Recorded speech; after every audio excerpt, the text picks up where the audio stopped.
semuanya, bertemu dengan saya Ibu Hesti Lase. Bagaimana kabarnya kalian hari ini? Ibu percaya kalian dalam keadaan sehat dan tetap semangat dalam pembelajaran daring. Pada video kali ini kita akan mempelajari tentang pembelajaran seni budaya, khususnya pada seni tari. Nah, materi kita hari ini dengan judul Ruang, Waktu, dan Tenaga pada Gerak Tari. Sebelum Ibu menjelaskan apa itu ruang, waktu, dan tenaga pada gerak tari, kalian harus mengetahui terlebih dahulu apa tujuan dalam pembelajaran pada materi hari ini. Silakan kamu baca. Tujuan pembelajaran sesuai dengan materi kita hari ini adalah: pertama, mengidentifikasi elemen gerak tari berdasarkan ruang, waktu, dan tenaga. Kedua, mendeskripsikan elemen gerak tari berdasarkan ruang, waktu, dan tenaga. Ketiga, melakukan gerak tari berdasarkan ruang, waktu, dan tenaga. Baiklah, sebelum kita membahas tentang ruang, waktu, dan tenaga pada tari, ada baiknya kalian harus mengetahui apa itu pengertian dari seni tari.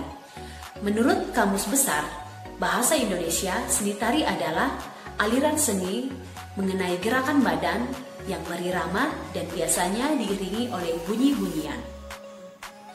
Nah, selanjutnya ada 5 unsur utama dalam tari, sehingga suatu tarian tersebut dapat terbentuk dengan baik.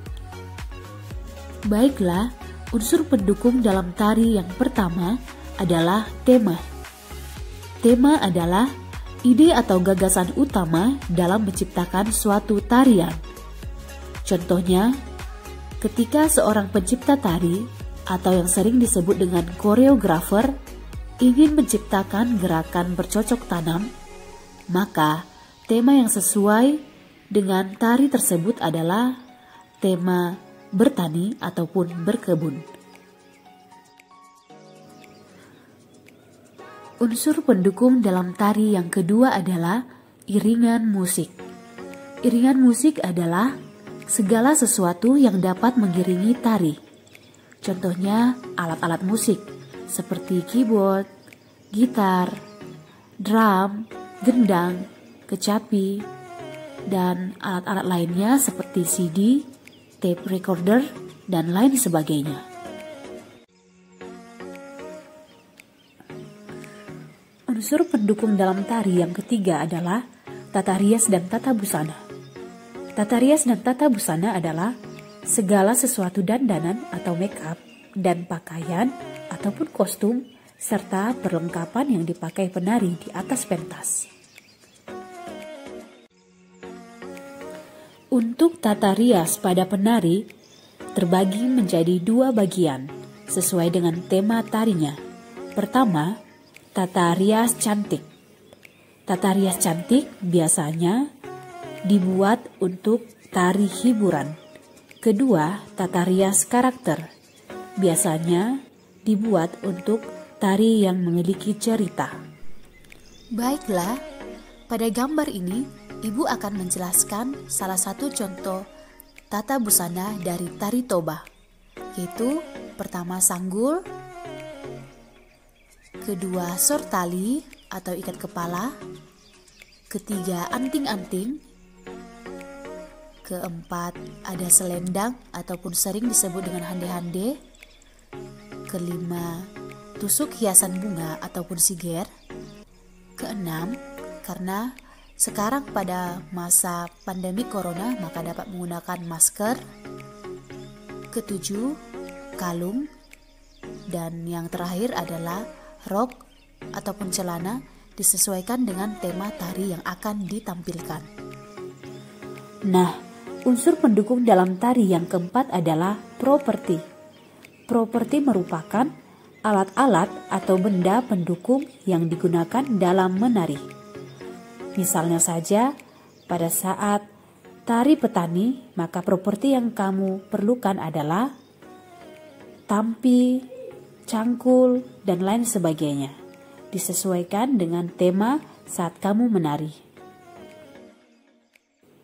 Unsur pendukung dalam tari yang terakhir atau yang kelima adalah ruang pentas atau panggung.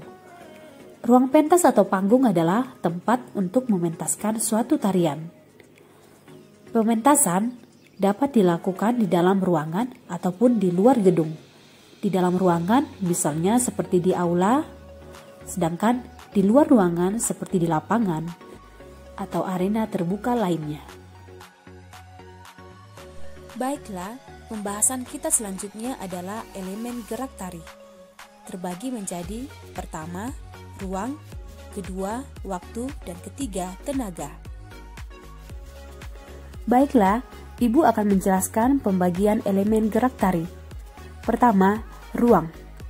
Ruang terbagi menjadi dua bagian, yaitu ruang pribadi dan ruang umum. Ruang pribadi merupakan penari melakukan gerakan di tempat atau tanpa berpindah tempat. Sedangkan ruang umum yaitu penari melakukan gerakan dengan berpindah tempat. Kedua, waktu. Setiap gerak yang menggunakan waktu cepat atau lambat pasti berhubungan dengan tempo. Fungsi tempo pada gerak tari untuk memberikan kesan dinamis sehingga tarian enak untuk dilihat. Ketiga, tenaga. Penggunaan tenaga dalam gerak tari meliputi pertama, intensitas yang berkaitan dengan kuantitas tenaga dalam tarian yang menghasilkan tingkat ketegangan gerak. Kedua, aksen. Aksen merupakan tekanan yang muncul ketika gerakan yang dilakukan secara tiba-tiba atau kontras. Dan yang ketiga, kualitas, yaitu berkaitan dengan cara penggunaan dan penyaluran tenaga. Baiklah, demikian video pembelajaran hari ini. Berdasarkan materi yang telah Ibu jelaskan, maka dapat disimpulkan bahwa unsur-unsur dalam tari sangatlah penting untuk dilakukan agar suatu tarian tercipta dengan baik. Selanjutnya, elemen gerak tari terdiri dari ruang, waktu, dan tenaga yang dapat disimpulkan sebagai berikut. Ruang dalam gerak merupakan efek yang ditimbulkan akibat gerak yang dilakukan. Waktu dalam gerak merupakan satuan irama dari gerak yang dilakukan, dan tenaga dalam gerak merupakan satuan kekuatan dalam melakukan gerakan. Baiklah, demikian pembelajaran seni budaya hari ini. Tetap jaga kesehatan dan semangat belajar dari rumah.